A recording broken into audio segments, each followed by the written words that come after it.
Hey everyone, Robert here, and I wanted to do this quick overview and tutorial over GarageBand, the app for iPad.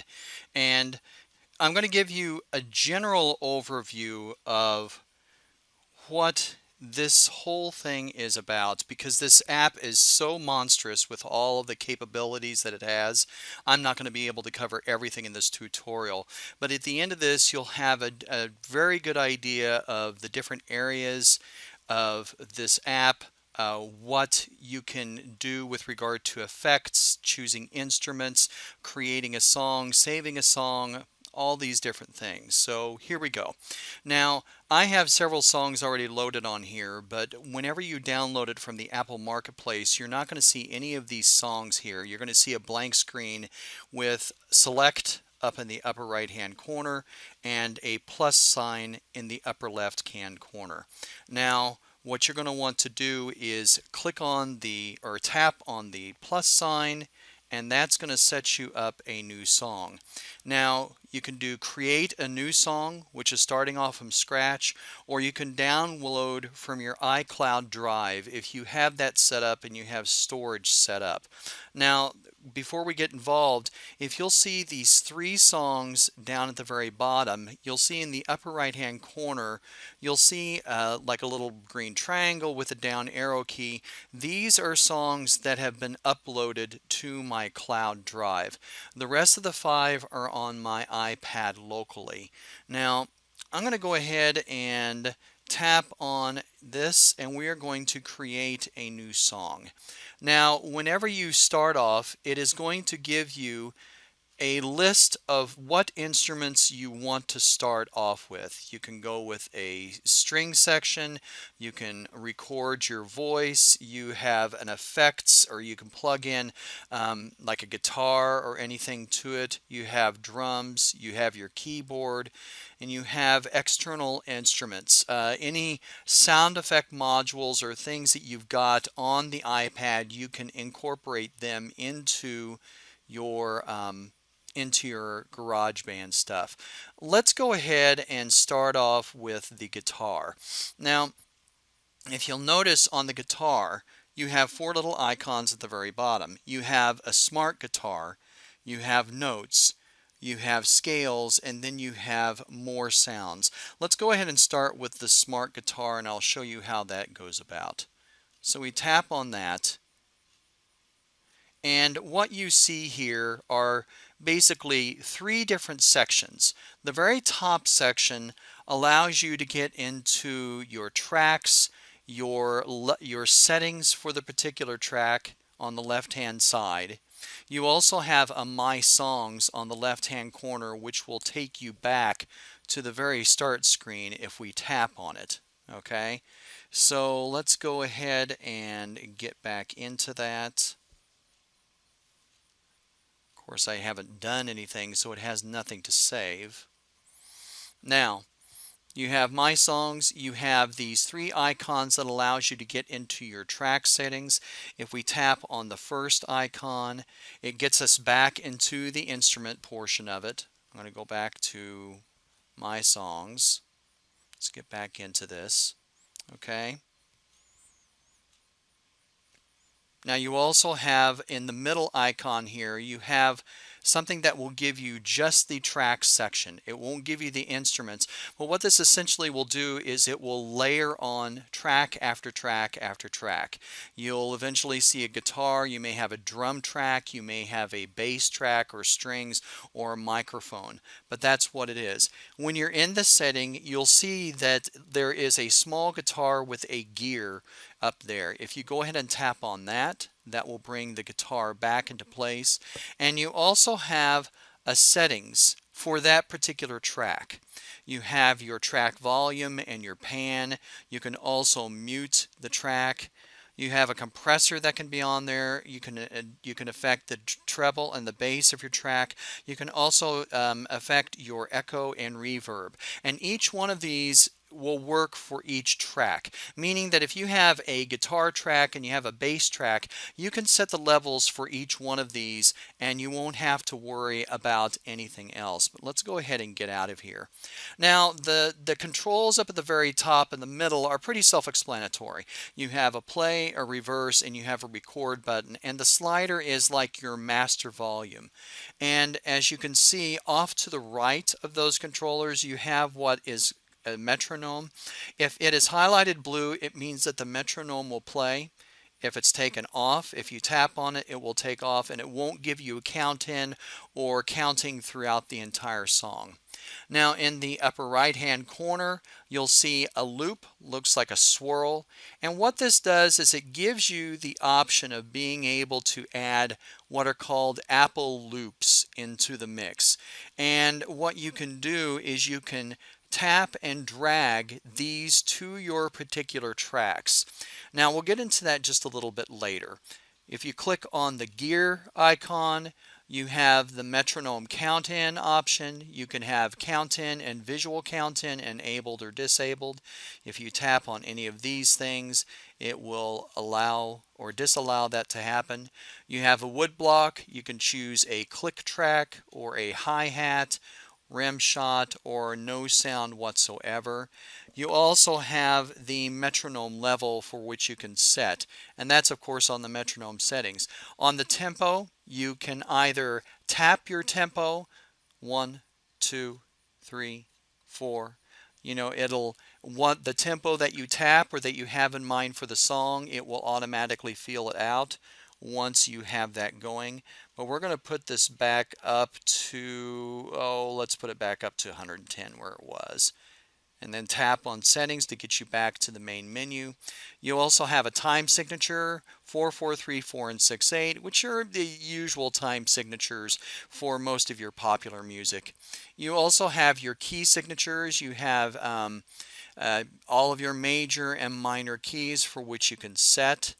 You also have a spot where you can edit your chords. Now, if you notice down here on the guitar, you have chords that are here. Right, D minor, you have your G major chord,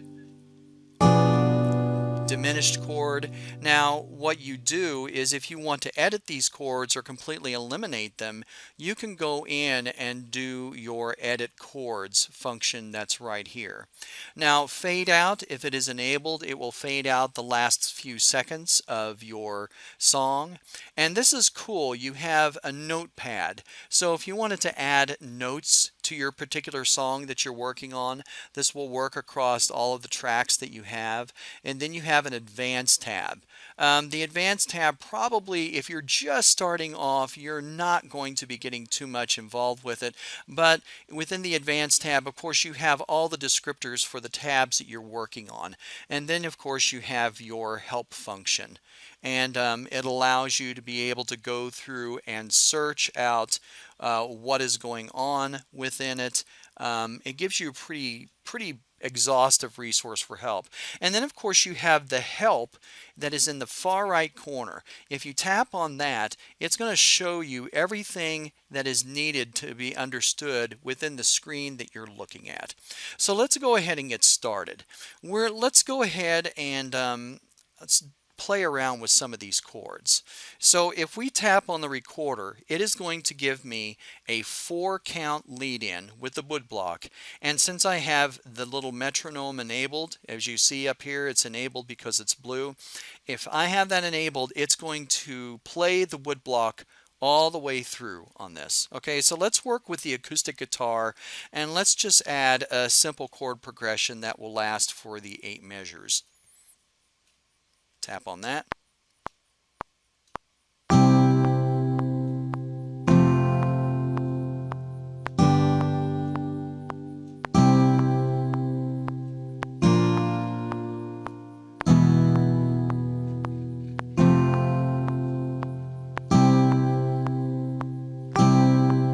Okay.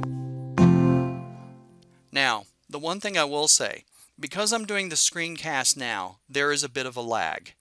bit of a lag between the time that I tap on here to the time that it plays, at least from my ears. That's why we're a little off count from the wood block. Now I want to go ahead and change the metronome, and I want to have that wood block in there so that I can hear it. Now let's say that I'm not satisfied with this and I want to play around with plucking the strings and not just strum the chords. All you have to do is just go back to the very beginning and do it all over again. Now if I didn't mind what I was doing, I can tap and move my little cursor up at the very top and start recording at that point at measure 5 or go all the way to measure 8, that type of thing. But we're going to go ahead and go back to the very beginning, and I'm going to change the tempo for myself. Let's go ahead and from 110, 1, 2, 3, 4, let's put it down to 85 beats per minute, and you have to tap anywhere on the screen to be able to get out of that window. Let's go ahead and put that back, or if you wanted to, if the cursor was right at a spot where you didn't want it, just tap on that reverse key or that rewind key and it'll take it back to the very beginning. Let's go ahead and try this again. Let's play around.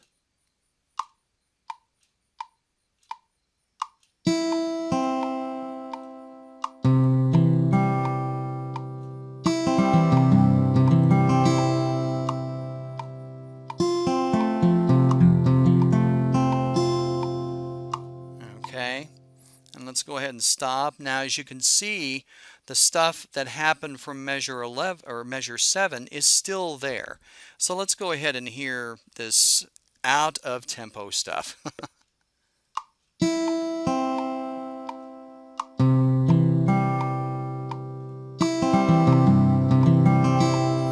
I'm going to go ahead and stop, and let's go ahead and we're going to go ahead and redo all of this, but I'm going to get rid of the metronome, and you can do a lot of free flowing stuff that's going on here. And let's go ahead and get rid of it. Let's try it again, and we're going to record.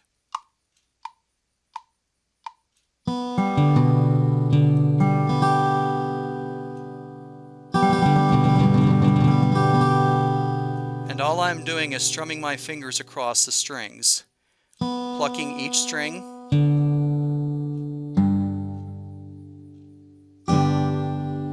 And then if I wanted to strum the entire chord evenly,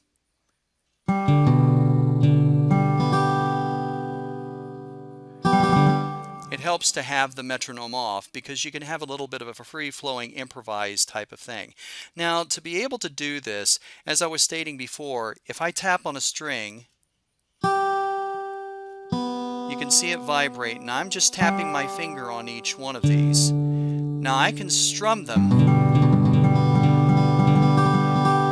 I can strum them in that fashion and have it sound like I'm running up the neck of the guitar, or I can tap on the very top G and it taps them evenly.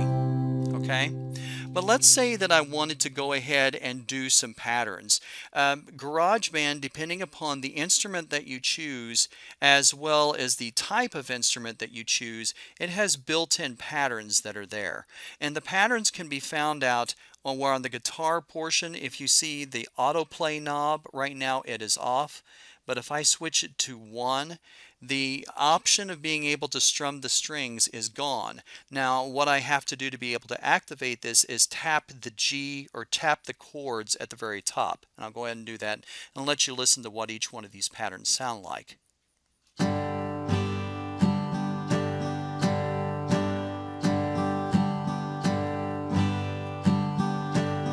So you get the idea. Now if I go to 2,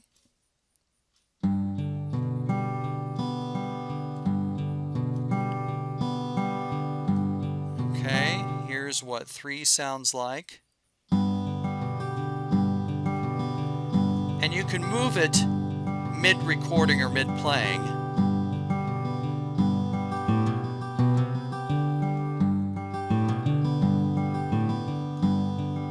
Okay. Now, you have Off to the right hand side of autoplay, you have chords and you have notes. If you tap on that, it's going to look a lot like a guitar would.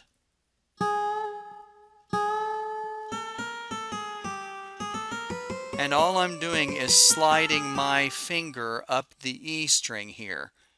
And I'm creating a little like a bit of a vibrato in here. Now you won't have this lag. It'll be nice and quick whenever you are working by yourself, but because I'm screencasting this, it is having this. Now, if you tap on the top right of the neck, you'll see a scale. Go ahead and tap on that, and it gives you scales for which you can work with. You can work with a major pentatonic. You can work with a minor pentatonic, minor blues. Let's go ahead and do a minor blues. Now, the cool thing about this is that once you select a scale, all the things that are on here are going to be a minor blues scale within the key signature that you've chosen.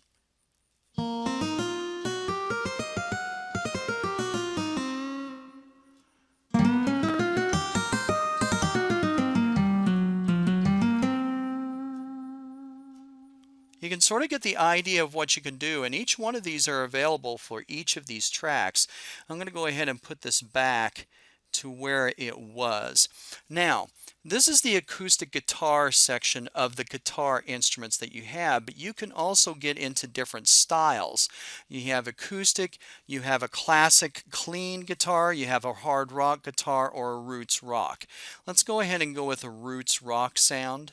And you notice that things have changed a little bit, but sort of stayed the same. You have the high drive and the blues echo. We're going to go ahead and tap on each one of these chords to give you an idea of what they sound like.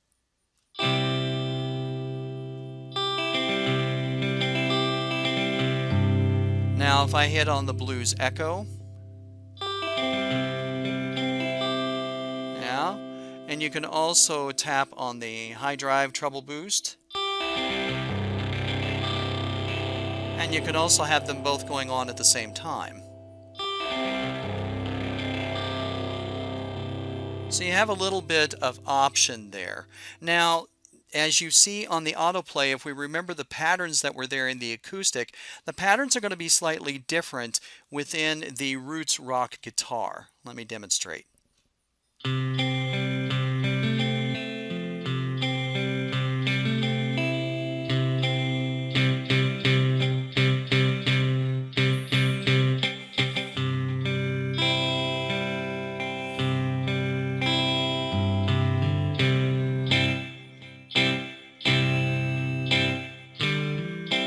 Okay, so these are like rhythms and like riffs and things that you would hear within this particular style. And of course, the chords and the notes are still the same, a little bit different. Minor blues, let's go ahead and put a little blue echo in here.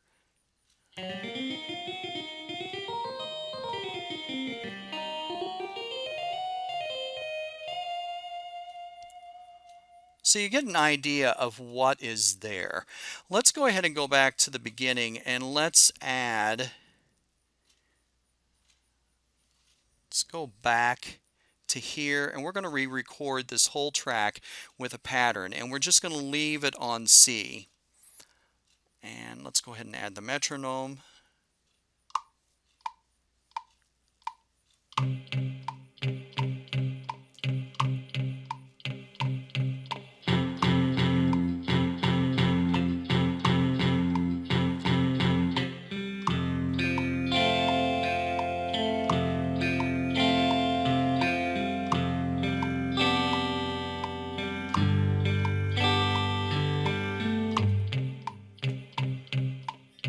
Okay, so we got an idea of what is there. Let's go ahead and do that. Now, let's say that I wanted to add another instrument. I could go ahead and in the track section up here, you'll see a plus sign there. Off to the left-hand corner, just below the track that we did. I'm going to go ahead and tap on that. And now we're back to the very beginning, and we have the option of being able to choose different instruments. And I am going to go ahead and let's do, Let's do smart drums. Like I said, folks, there is a lot of stuff that you can choose from. When you get into the smart drums, a lot of this is going to look pretty familiar. I'm tapping on each one of these off to the right to get the sound. And what you can do is that you can make your own drum patterns and drop them in there. And you'll be able to hear what's going on. Okay? So I'm going to go ahead and shut that off. We're going to get that back. And off to the top right, you have different drum kits that you can work with. I'm going to go ahead and do a live rock. And then off to the very bottom, if you see this little dice down here, if you tap on that, yeah, I like that. I like that.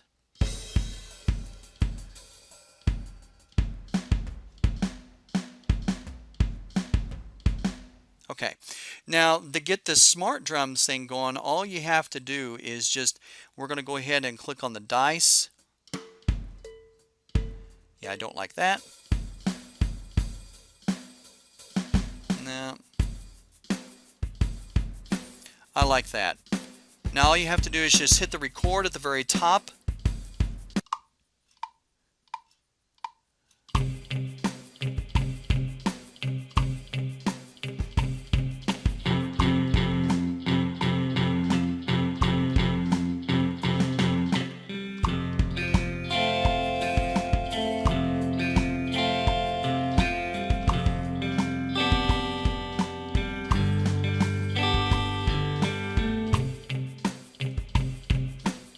Okay, let's go ahead and stop it.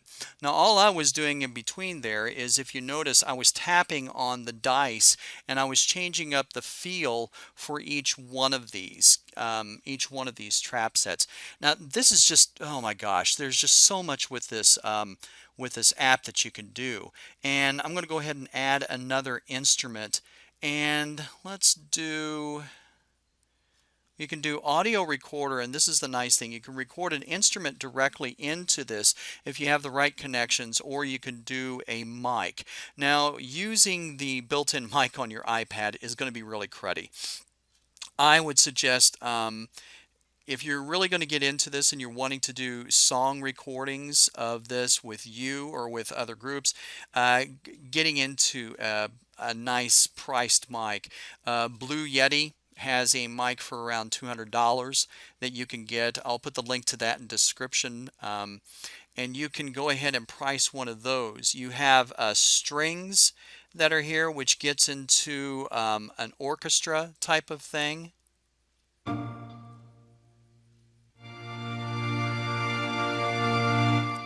Now, to be able to get that sound, all I'm doing is stroking my finger across the chord that I'm wanting.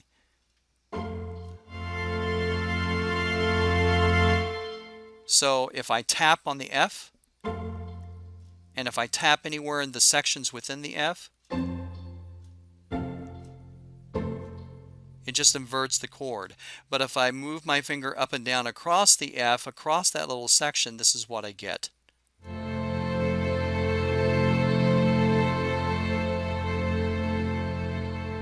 Now I can affect my dynamic by moving my finger faster for louder, or slower for a bit more soft. And if I wanted to omit any one of the string section, all I have to do is tap on each one of these strings to omit the strings, or to be able to have a little bit of a solo string that's going on within the chord.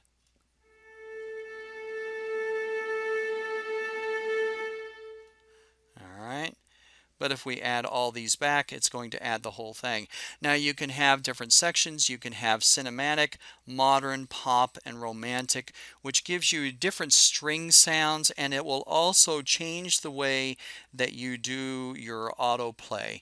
And of course, the chords and the notes are going to be the same. By now, a lot of this stuff is going to start looking familiar. It may look a little different, but it's roughly about the same type of thing.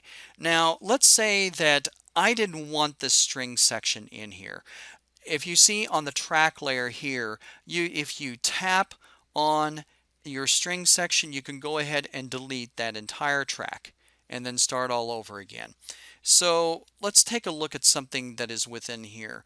Of course, within the guitar, if we get into the upper left-hand corner, we're going to go ahead and off to the second to the right, you will see like slider bars that are there. If you tap on that, it gives you, of course, your different track volumes that are there. I believe we've gone over all these things and they're related to each one of these tracks. Now let's go ahead and take a look at the effects tab here. We're going to go ahead and tap on that, and this is going to be a pretty cool thing. I'm going to go ahead and play what I've got, and what I'm doing on the very bottom of here, you have your repeater, you have a filter, and we're going to go over each one of these just to give you a little bit of a sound. And what I'm doing is I'm tapping and sliding my finger around, and I think if you look at it visually what I'm doing, you're going to hear what's going to be going on. I'm going to go ahead and turn the metronome off. Just tap on the little metronome until it's not blue anymore. And we're going to go ahead and play. And I'm going to play around with the effects and let you listen and watch what's going on. And I'm going to start down at the very bottom, working from left to right.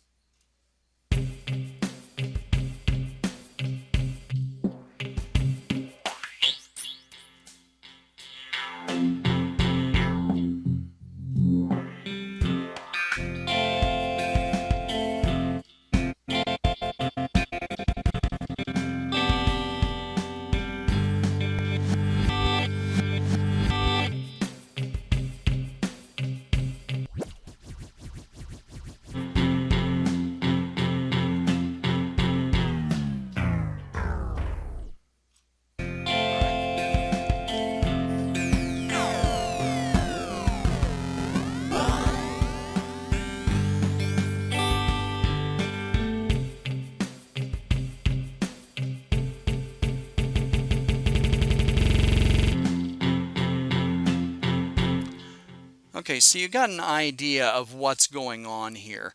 Now we could go ahead and record the effects that are here, but keep in mind whenever you're working the effects on a particular song, it is going to affect all the tracks in here. So if you've got an instrumental part that you want to have these funky effects on, and then later on you wanted to do a mic, it ain't going to work. It's going to work your mic all on its own here.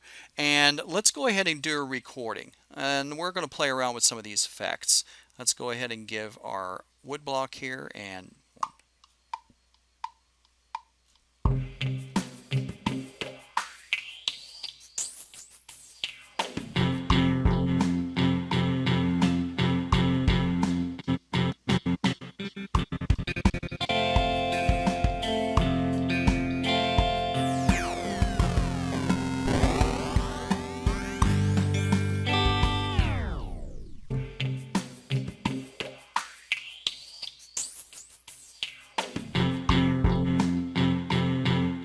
I'm not doing any of the recordings, but as you can see, you have a recording level that is there.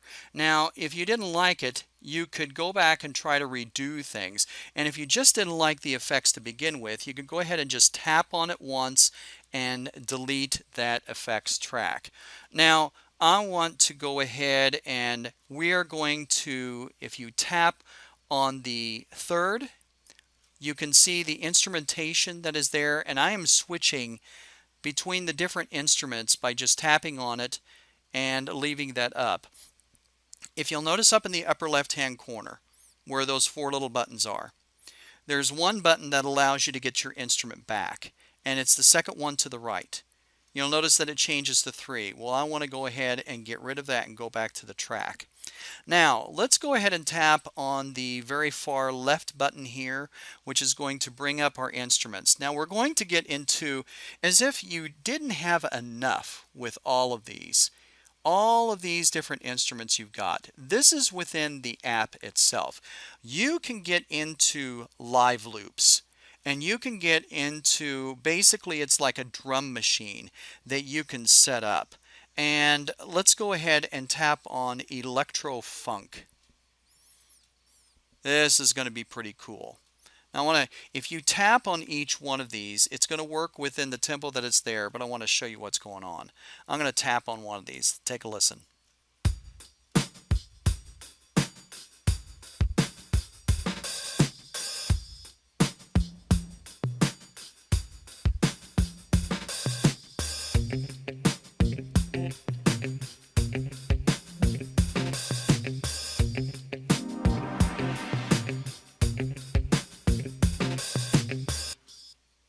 Now this is pretty darn cool.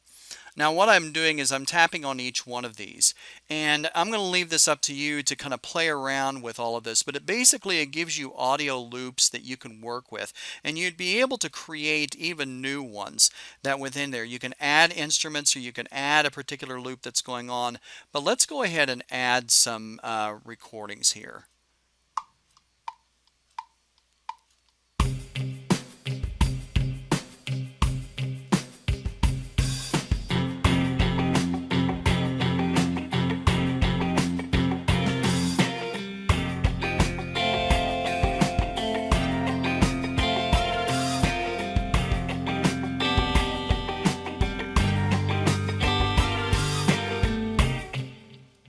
Okay, you get an idea of what you're gonna be able to do, and it is just an incredible thing that you're going to be able to work with. I'm going to go ahead and tap on the back key. Okay, let's go back into my songs, and as you can see in the upper left hand corner there is a my song that is there. Now if I wanted to go ahead and rename it, all I would do is tap on my song, and it gives me the option of being able to show you what is there. I'm going to go ahead and type song tutorial, tutorial, and then tap on the done key, and it is already there. Now to get back into any of these, all you have to do is just tap on the particular song, and it'll load the particular song. And it will, trust me, it's not going to say using AirPlay. This is what I'm doing right now. Now if we go ahead and tap on the track that is there, the tracks are up here in the upper right hand corner or upper left hand corner. I'm tapping on the third little button. You see this one looks like tracks, and that one's one get back. You can see all of the stuff that's there. Now I want you to keep something in mind. These green tracks that are here, these are things that we used, the internal instruments, which can be affected by the key signature. You can change the chords, you can do all of these things that are here.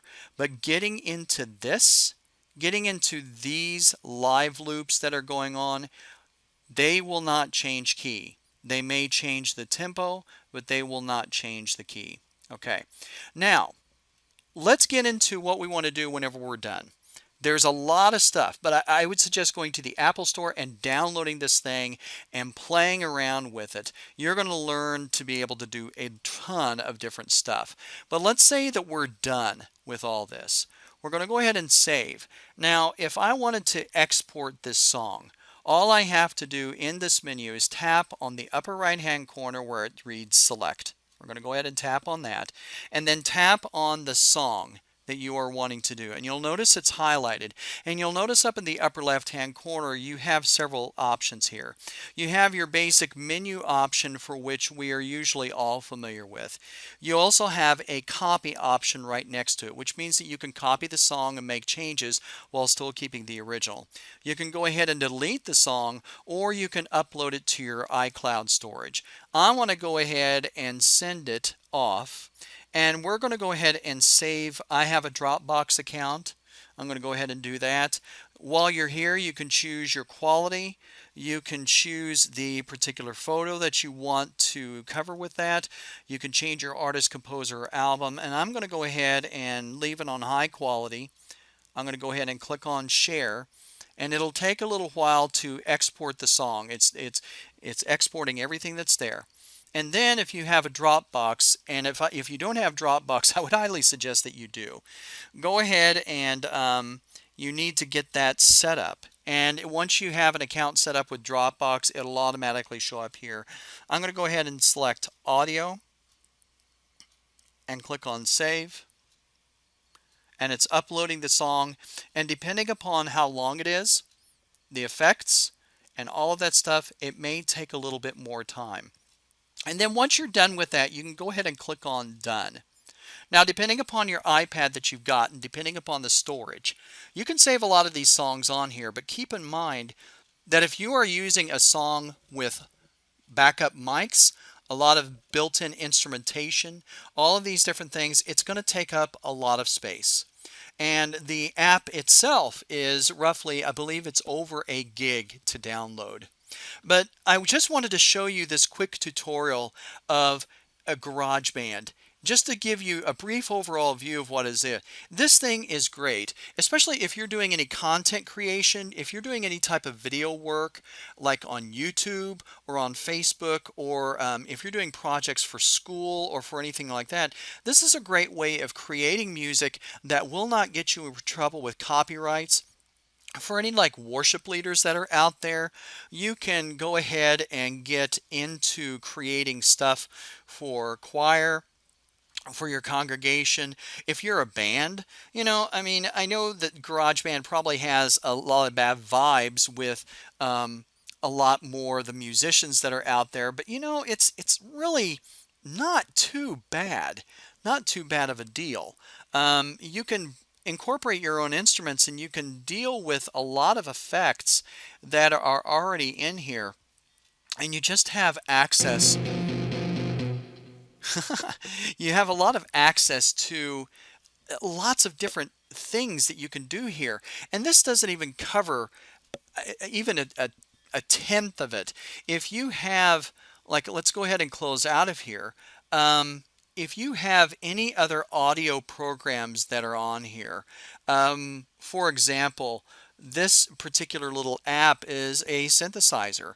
I can incorporate the sounds from this particular synthesizer into GarageBand and have everything in there, have all the different sounds that are in here show up on a GarageBand track. And it is real cool.